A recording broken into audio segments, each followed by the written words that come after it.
ევროპის საუკეთესო სურსათის ექსპერტები ერთიანი ძალით ცდილობენ თაღლითების კვალზე გასვლას. Euronewsი თვალყურს ადევნებს მათ ძალისხმება სპეციალურ გადაცემათა ციკლის მეშვეობით, სახელწოდებით სურსათის დეტექტივები. დღევანდელ გადაცემაში გაგაცნობთ ექსპერტთა ჯგუფს, რომელიც ესპანეთში თაფლის გაყალბებას ებრძვის. თაფლი მხოლოდ ფუტკარმა უნდა დაამზადოს, თუმცა მაღაზიაში თაფლის ეტიკეტის მქონე პროდუქტი ყოველთვის სუფთა არ არის. სურსათის დეტექტივი ხულიო ფერნანდესი განმარტავს, რომ ის შეიძლება შეიცავდეს შაქრის სხვადასხვა სახეობას. ხშირად ეს პროდუქტი საერთოდ არ არის თაფლი, უბრალოდ მისი მსგავსი სითხეა. იქნება ეს მარცვლეულის ან ბრინჯის სიროფი, თუ საეჭვო ხარისხის თაფლისა და გლუკოზის სიროფის ნარევი. ეს ფართოდ გავრცელებული პრობლემაა. ერთ-ერთი კვლევის მიხედვით ევროკავშირში იმპორტირებული თაფლის თითქმის ნახევარს სხვა ტიპის შაქარიც ურევია. ასეთი შემთხვევების გამო ჩვენ ის მეფუტკრეები, რომლებსაც ეს საქმე გვიყვარს, თავს შეურაცხყოფილად გვხსნით, რადგან ასეთი თაფლი ბაზარზე უსამართლო კონკურენციას გვქმნის, იმიტომ რომ ისეთ დაბალფასად იყიდება, რომელსაც ტრადიციის დამცველი მეფუტკრე ვერ შეეჯიბრება. სურსათის დეტექტივი არმანდო მენენდესი ევროკავშირის უოტსონის პროექტიდან ისეთი აპარატის შექმნაზე მუშაობს, რომელიც ყალბი თაფლის აღმოჩენას შეძლებს. ოპტიკური სენსორების ბაზაზე შევიმუშავეთ ინსტრუმენტი, რომელსაც შაქრის დამატებით შეუძლია დაუყოვნებლივ ჩაუტაროს ანალიზი თაფლის ნიმუშს და გაარკვიოს თაფლი ყალბია თუ არა. ამ კამერას იმის დადგენად შეუძლია, თუ რომელი მცენარის ნექტარით იკვებებოდა ფუტკარი, რაც თაფლის ღირებულებაზე აისახება. ეს ძალიან მნიშვნელოვანი ინსტრუმენტია ეტიკეტის გაყალბების წინააღმდეგ. ეს ინსტრუმენტი სწრაფად ადგენს თაფლის ბოტანიკურ ბაზას. ეს კი გვეხმარება პირველ რიგში მცდარი ეტიკეტის აღმოჩენაში. მეწარმეს კი ეხმარება გაიგოს თუ რა ტიპის ეტიკეტი უნდა მიაკრას თავის პროდუქტს. სურსათის დეტექტივები ახლა ცდას ატარებენ. აღმოაჩენს თუ არა ეს პატარა ინფრაწითელი სხივებით აღჭურვილი აპარატი ყალბ თაფლის. ამ ინსტრუმენტის გამოყენება თაფლის ხარისხის დასადგენად მეფუტკრის მეურნეობაშივე შეიძლება, რათა თავიდან ავიცილოთ ხანგრძლივი და ძვირადღირებული ლაბორატორიული ცდები. ამ აპარატის საშუალებით ხარისხის ინსპექტორი თაფლის ნიმუშებს ადგილზევე იღებს. ძალიან სწრაფად და მარტივად ათავსებს მას კოლოფში, რომელსაც დებს სენსორზე. სულ რამდენიმე წამში იღებს ინფორმაციას თაფლი გაზავებულია თუ სუფთა.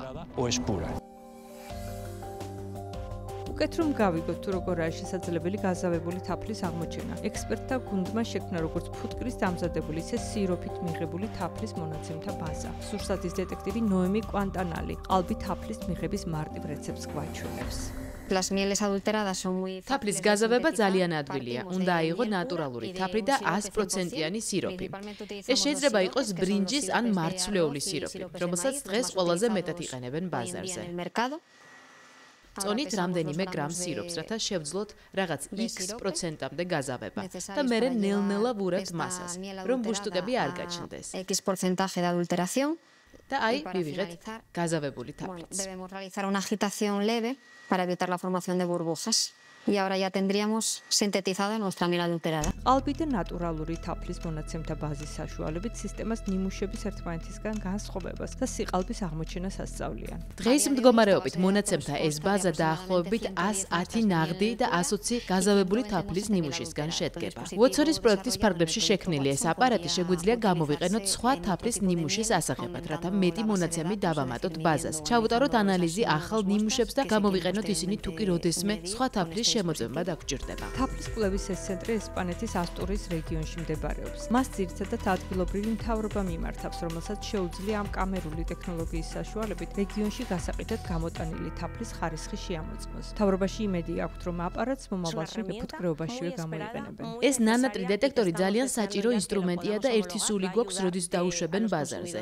იგი დაეხმარება მომხმარებელს, რომ აარჩიოს თაფლი და იცოდეს თუ რაში იხდის დამატებით ფასს. ეს წინგადადგმული ძალიან დიდი ნაბიჯი იქნება არა მხოლოდ ასტურიასა და ესპანეთში, არამედ მთელ ევროპაში. მართალია გაზავებული თაფლი ჯანმრთელობისთვის საშიში არ არის, მაგრამ მეფუტკრე ხულიო მომხმარებელს მოუწოდებს, რომ შეამოწმოს ნაყიდი თაფლის ეტიკეტი. იმედი მაქვს, რომ თაფლის სექტორში თაღლითობას ბოლო მოეღება და სხვა ქვეყნებიდან და რეგიონებიდან შემოსული სხვადასხვა ხარისხის ყველა თაფლი დაექვემდებარება იმ კონტროლს, რომელსაც ამ ქვეყნის მეფუტკრეები ვექვემდებარებით. და რაც მთავარია, ხალხმა უნდა გაიგოს, რომ სერტიფიცირებული პროდუქტი შეიძინოს, რაც არ უნდა ღირდეს, რადგან ეს არის ხარისხის გარანტია. Concienciar a la gente de que hay que comprar producto certificado, sea cual sea el coste del mismo, porque es una garantía para el consumidor. დღეს სულ ეს იყო. მომავალ გადაცემაში პორტუგალიას ვეცვებით, სადაც ვენახების ერთიანი ქსელი ღვინის სრული მიკვლევადობის გარანტიას ქმნის. მომავალ შეხვედრამდე.